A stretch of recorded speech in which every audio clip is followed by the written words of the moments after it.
15.2 একের অঙ্ক। নিচের ছবিগুলোর ক্ষেত্রে ক্ষেত্রফল হিসেব কর। এখানে ত্রিভুজের বিভিন্ন রকম ছবি, ত্রিভুজ চতুর্ভুজের ছবি দেওয়া আছে, এখানে ক্ষেত্রফল বার করতে হবে।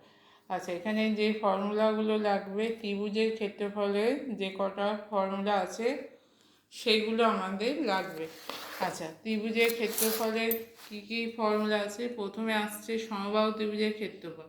সমবাহু ত্রিভুজ মানে তিনটে বাহুর দৈর্ঘ্য হচ্ছে সমান, সেক্ষেত্রে সমবাহু ত্রিভুজের ক্ষেত্রফল হবে √3/4 ইন্টু বাহু স্কোয়ার। সমবাহু ত্রিভুজের উচ্চতার ফর্মুলা √3/2 ইন্টু বাহু। উচ্চতা মানে শীর্ষবিন্দু থেকে বিপরীত বাহুর ওপর যদি লম্ব আঁকা হয় সেটা হয়ে যায় উচ্চতা। সেক্ষেত্রে সমবাহু ত্রিভুজের উচ্চতার ফর্মুলা হচ্ছে √3/2 ইন্টু বাহু। এরপর আসছে সমদ্বিবাহু ত্রিভুজের ক্ষেত্রফল।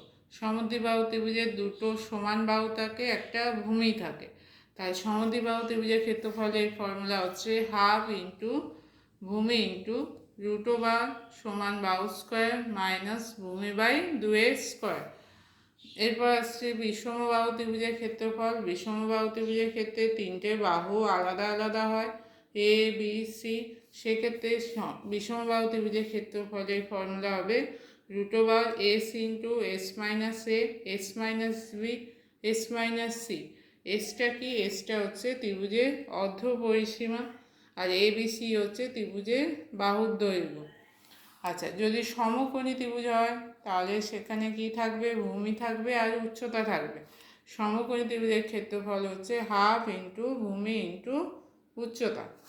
এবার এই ফর্মুলাগুলোকে কাজে লাগিয়ে আমরা একের দাগে অঙ্ক করব। প্রথম ছবিটা কি আছে? তিনটে বাহু ত্রিভুজে তিনটে বাহুর দৈর্ঘ্য আছে 10 সেমি করে। তাহলে এখানে এটা কি ত্রিভুজ? সমবাহু ত্রিভুজ। তাই সমবাহু ত্রিভুজের ক্ষেত্রফল সমান হচ্ছে √3/4 ইন্টু বাহু স্কোয়ার, √3/4 ইন্টু 10 স্কোয়ার। তাহলে √3/4 ইন্টু 10 স্কোয়ার সমান হচ্ছে 100, সমান 25 √3 বর্গ সেমি। দ্বিতীয় ত্রিভুজে কি আছে? ভূমি হচ্ছে এখানে দুটো বাহু 10 আর একটা বাহু 8, তাহলে এইটা ভূমি ধরবো 8, এটা হচ্ছে সমান বাহু 10 সেমি করে, তাহলে এটা সমদ্বিবাহু ত্রিভুজ। সমদ্বিবাহু ত্রিভুজের ক্ষেত্রফলের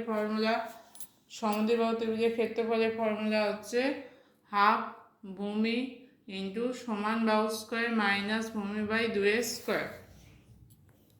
তাহলে সমদ্বিবাহু ত্রিভুজের ক্ষেত্রফল হাফ, ভূমি হচ্ছে 8 গুণিতক √10 স্কোয়ার মাইনাস 8/ভূমি/2 তার স্কোয়ার।